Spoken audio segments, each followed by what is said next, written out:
You know, there's something almost magnetic about picking up a Hemingway story. Within a few sentences, you're completely hooked, even though nothing particularly dramatic seems to be happening on the surface. A man sits in a cafe, a couple argues about drinks, an old fisherman battles the sea, yet somehow these simple scenarios contain entire universes of meaning. That's the Hemingway magic, and it's exactly why, decades after his death, writers still study his work like gospel, and readers still find themselves utterly captivated by his deceptively simple prose. Ernest Miller Hemingway wasn't born to be a literary revolutionary, though perhaps the seeds were always there. He came into the world on 21st July 1899 in Oak Park, Illinois, a comfortable middle-class suburb of Chicago. His father, Clarence, was a doctor with a passion for hunting and fishing, whilst his mother, Grace, was a musician who harbored artistic ambitions of her own. This tension between the outdoor, masculine world and the refined cultural sphere would define much of Hemingway's life and work. Young Ernest showed early promise as a writer, contributing to his high school newspaper and literary magazine.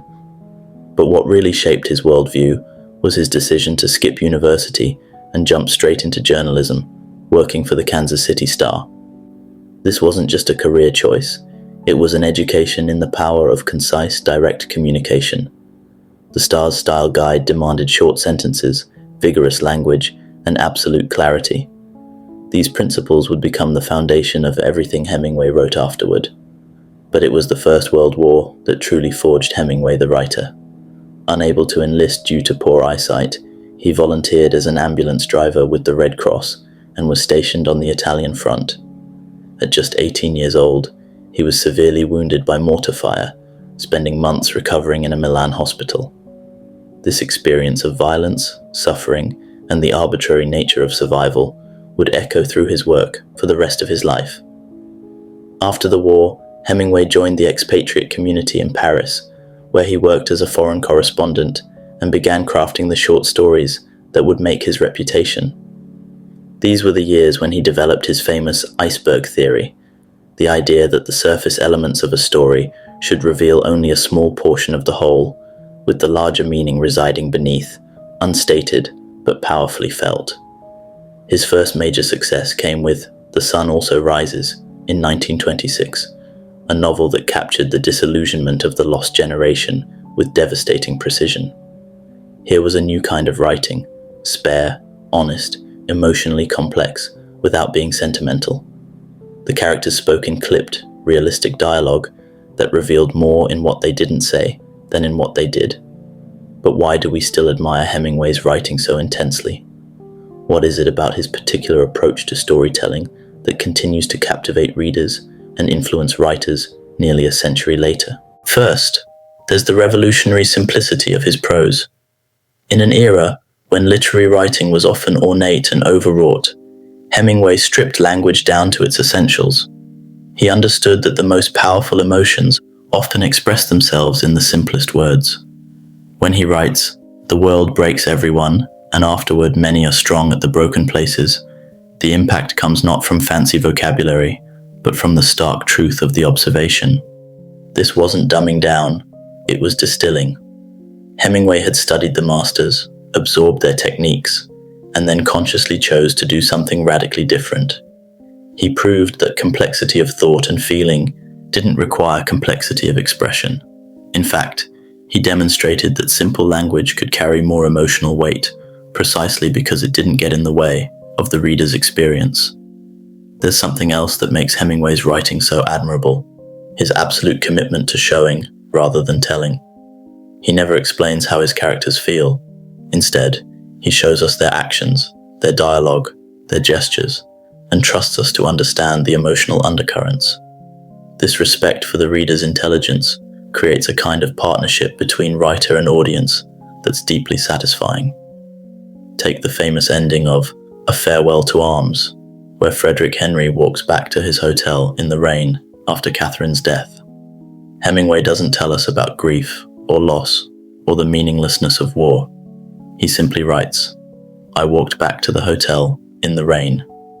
That single sentence contains an ocean of emotion, but it's emotion we feel rather than emotion we're told about. This technique requires enormous skill and restraint. It would be much easier to write pages about a character's inner turmoil than to capture that same turmoil in a few carefully chosen details. Hemingway's ability to find the precise gesture or image that contains multitudes is what separates competent writing from genius.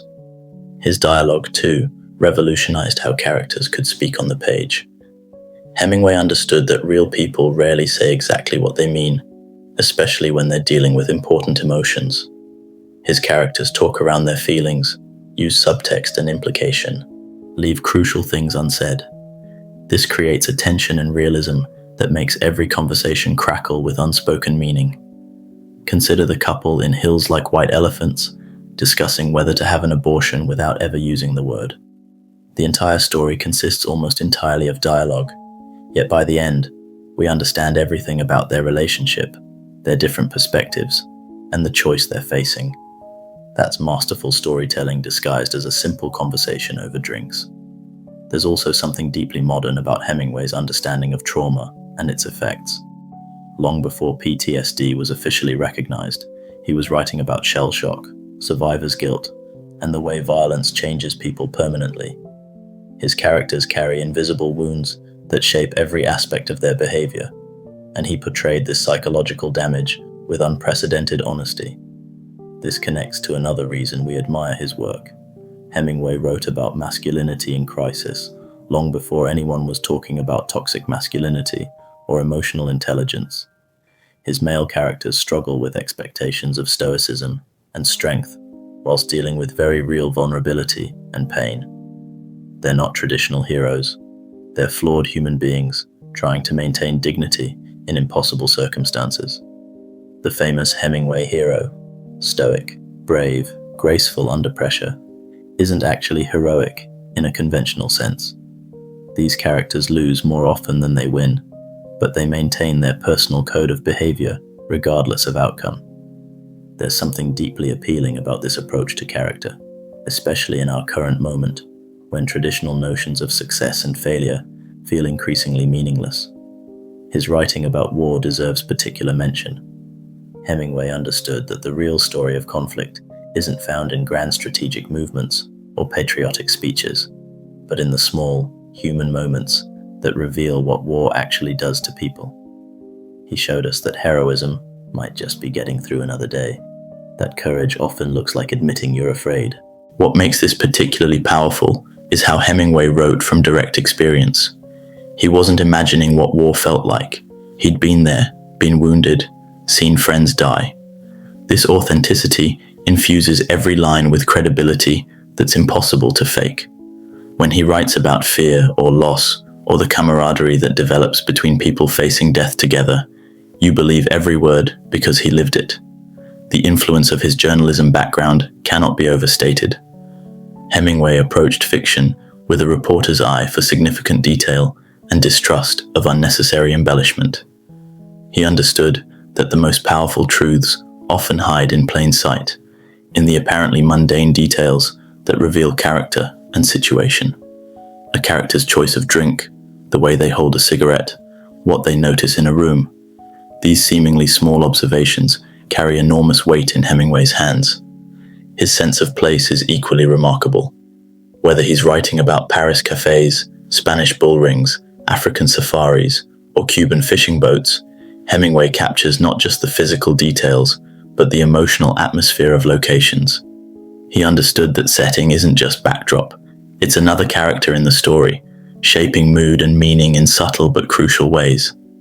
There's something else that makes Hemingway's writing so enduring, his exploration of what it means to live with grace under pressure.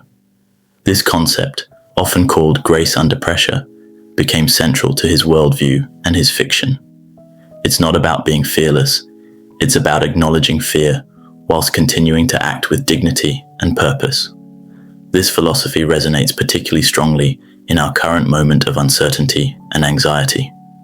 Hemingway's characters face unemployment, war, death, betrayal, and loss, yet they continue to find moments of beauty, connection, and meaning.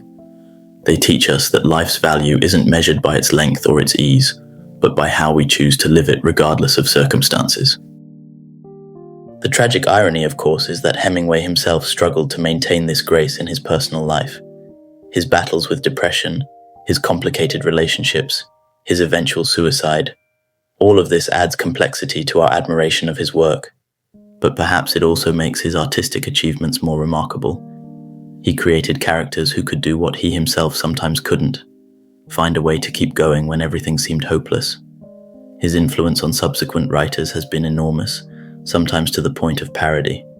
The spare, masculine style he pioneered has been copied, adapted, and occasionally overdone by countless authors. But the originals remain powerful because they came from genuine experience and artistic vision, not from following a formula. What strikes me most about why we continue to admire Hemingway's writing is how it manages to be both timeless and utterly of its moment. The specific details, the wars, the social contexts, the technology, are clearly dated, yet the emotional truths he explored remain as relevant as ever. People still struggle with loss, still search for meaning, still try to maintain dignity in difficult circumstances. Perhaps most importantly, Hemingway showed us that literature could be both serious and accessible, that profound themes didn't require incomprehensible prose. He democratized literary excellence, proving that the deepest truths could be expressed in language anyone could understand. In our current era of specialization and academic jargon, this accessibility feels more valuable than ever. In the end, we admire Hemingway's writing because he managed to capture something essential about the human experience with unprecedented clarity and economy. He showed us that less could indeed be more, that the most powerful emotions often express themselves through restraint rather than excess. He taught us that dignity was possible even in defeat, that grace could emerge from the darkest circumstances, and that sometimes the most important things are the ones we never say out loud. Every time a writer struggles to cut unnecessary words or find the perfect detail that contains multitudes, they're walking in Hemingway's footsteps. And every time a reader finds themselves moved by something left unsaid, they're experiencing the magic he brought to American literature. That's a legacy worth admiring.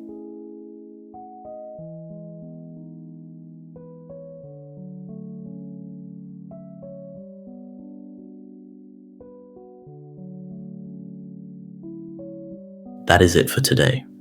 You've been listening to The Guide on the Side, where I share what I'm learning from people, books, and conversations. I hope something here stays with you, sparks a thought, or opens a door. I'm Ivan, and I'll be back soon with more. Until next time, may your days be full of curiosity, and I'll see you in the next episode.